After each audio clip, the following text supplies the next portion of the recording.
OK, time now for our newspaper review. And let's start with, well, it's a story that pretty much everyone is covering, but Harvey Weinstein's fall from grace. It continues to dominate the headlines, and it is around the world. We've picked out the Philippine Star, reporting on the growing number of female actresses who have spoken out against the Hollywood producer. We've got a blackout on that story. That was supposed to be the Philippine Star. Yeah, but it's a good picture. Shall we rattle through them then? Because Yeah. apparently we can't show you what's going on in terms of graphics. So we've got the Philippine Star. We're also going to look at the Guardian front page, which has got a story about the International Monetary Fund latest report. This is high tech. This is good old traditional bits of paper.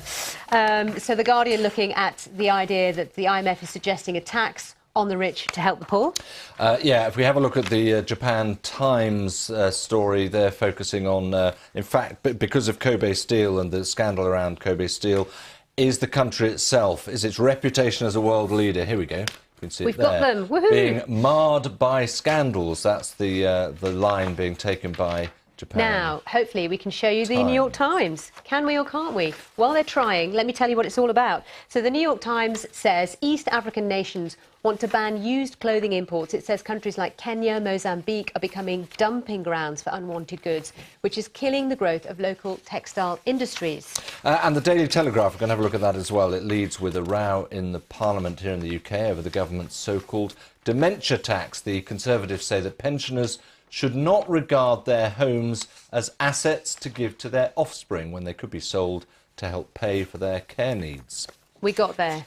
We did. Plenty to chew over here. Cornelia Meyer is with us, the CEO of business consultancy MRL Corporation. Morning, Cornelia. Good morning, nice Cornelia. to see you. Well, shall we start with... we thought the Philippine Star, I mean, you know, the whole wide world has picked up on this Harvey Weinstein story, which says something about partly the nature of the story, but, you know, the way in which it's perceived, and Hollywood gets everyone.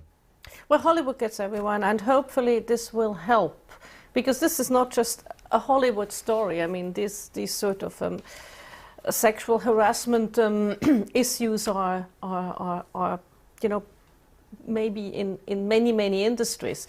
So it is very good to sensitize. It is very tough on Mr. Weinstein, but it's probably good that if you have something that really focuses your mind so much, maybe it gets people thinking, maybe it changes attitude. Let's hope so. Yesterday was the International Day of the Girl. So let's hope so that for the girls, for the next generations that come, they won't have to put up with this. In any industry, anywhere, in any country. Do you think it is another of these chauvinist fortresses coming crumbling down, and that we've moved into another era, or is it's a one-off?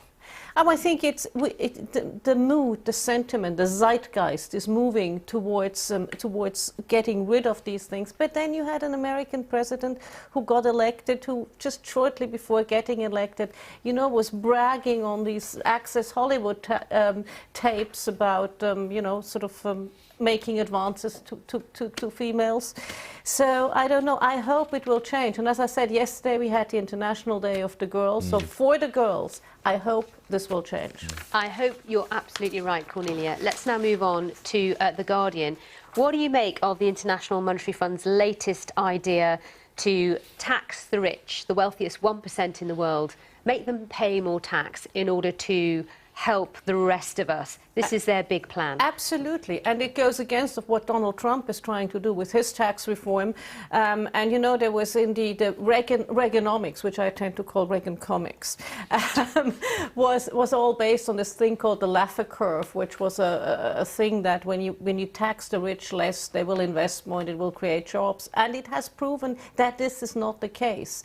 So you know, a progression in terms of if you earn more, you should pay a higher percentage of tax makes a lot of sense. But the issue with this is the top 1% of the wealthiest people in the world pay very little tax because actually their business and their operations are domiciled in countries where they don't have to pay tax. It's actually not going to make much difference, do you think? Because actually they'll just move their money and their operations elsewhere. If you look at the story, it goes on to also sort of the Labour proposals of maybe having people who earn more than £123,000 pay 50% tax, more than 80,000 pay 45% tax.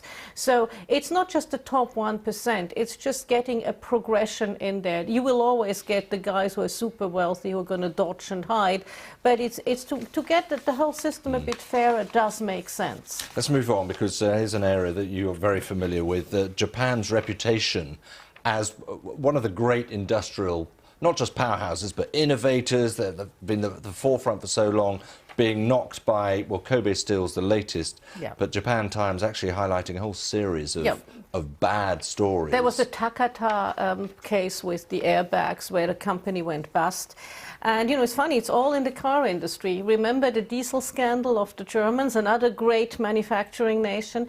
So this is all about governance and about making sure that, you know, what you say you do on quality, you really do, about walking the talk. But is it a Japanese issue, this, do you think? It has been, but the governance is partly a Japanese issue, it's partly a car industry issue. As I said, Dieselgate, it's being honest in a certification issue.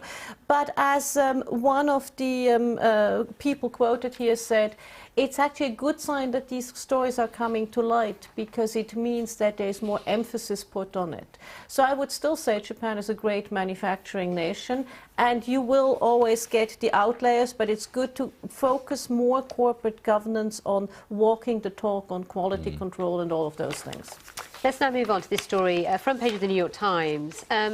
Interesting, actually, one of their features, looking at the hand-me-down battle faced in some countries in Africa, like Kenya, Mozambique. All of us are really conscious of recycling everything, of sending things off to countries where they don't have, you know, the children's clothes that are almost virtually new, they've grown out of and they're in great condition, we send it off. This tells us another story about where it's arriving and the fact that it's not a blessing. No, it's not a blessing. And if you look at these countries, they have very young populations and they need to create jobs for these very young populations. So if they receive everything, they can't create the jobs in the textile industries that they need. And that is a real issue. If you look at an area that I deal with a little bit more often, which is Middle East, North Africa, we need 100 million jobs in the next decade just to stand still. So how is this stopping people from getting employment? Well, this stops people from getting employment because you don't start your own textile industry. And if you don't start your own textile industry and you get the ready-made goods, there's no seamstresses who need to stitch things together, no weavers who need to weave the cloth and all of this. Now, environmentally it may make sense, but I'm not sure, because you also need to ship it there, and there's CO2 emissions involved with that. We need a bigger piece on that. That's a That's great a very story. Good, well, look, no, I'm going to stop you there, because we've got one last story. I just want to get your view on this. Homes are not an asset to give to your children. Look, I've grown up with that being an understanding almost, that you're leaving something behind. Well, have we just got to scrap that idea? Well, it actually tightens into the IMF story, but here I think, as the Tories proposing, that's a little bit turkey voting for Christmas, because they have an older population who are fairly affluent. So if they propose this, good luck in the next election. Cornelia, bang on time. Thank you very much indeed. Thanks for watching. Thank you too for your company. We'll see you again soon. Bye-bye.